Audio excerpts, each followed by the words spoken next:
VMTV എക്സ്ക്ലൂസീവിലേക്ക് സ്വാഗതം. ഇന്നത്തെ പ്രധാന വാർത്ത. കേരള വികസന അധ്യായത്തിൽ പുതിയ ഏടാണ് വിഴിഞ്ഞമെന്ന് മുഖ്യമന്ത്രി പിണറായി വിജയൻ.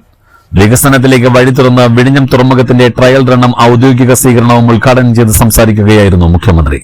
ദീർഘകാലത്തെ സ്വപ്നം യാഥാർത്ഥ്യമായി എന്നും അദ്ദേഹം പറഞ്ഞു. തുറമുഖങ്ങൾ സാമ്പത്തിക ശക്തിയുടെ ചാലകശക്തിയാണ്. വിഴിഞ്ഞത്തിലൂടെ ഇന്ത്യ ലോകഭൂപടത്തിൽ സ്ഥാനം പിടിച്ചു. ലോകത്തിലെ വൻകിട തുറമുഖങ്ങളിൽ ഒന്നാണ് വിഴിഞ്ഞം. മദർഷിപ്പുകൾ ധാരാളമായി വിഴിഞ്ഞത്തേക്ക് എത്തും. ലോകത്തിലെ തന്നെ ഏറ്റവും വലിയ കപ്പലുകൾക്ക് വിഴിഞ്ഞത്ത് ബർത്ത് ചെയ്യാം. ഇന്ന് ട്രയൽ റൺ ആണെങ്കിലും വിഴിഞ്ഞം തുറമുഖത്തിന്റെ ഓപ്പറേഷൻ ഇന്ന് തുടങ്ങുകയാണ്. ഉടൻ പ്രവർത്തന രീതിയിലേക്ക് മാറുമെന്നും മുഖ്യമന്ത്രി പറഞ്ഞു. കേന്ദ്ര ഷിപ്പിംഗ് മന്ത്രി സർബാനന്ദ സോനോവാൾ ചടങ്ങിൽ മുഖ്യാതിഥിയായി. സമ്മാന പെരുമഴ.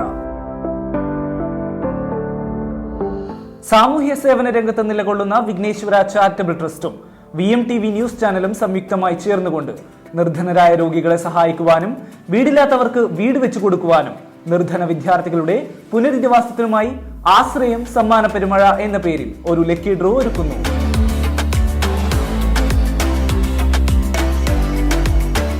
₹50 നൽകി നിങ്ങൾ ഒരു കൂപ്പൺ സ്വന്തമാക്കുന്നതിലൂടെ ഈ ഒരു സദുദ്യമത്തിൽ പങ്കാളികളാകാനും ഒപ്പം നിരവധി സമ്മാനങ്ങൾ സ്വന്തമാക്കാനും സാധിക്കുന്നു.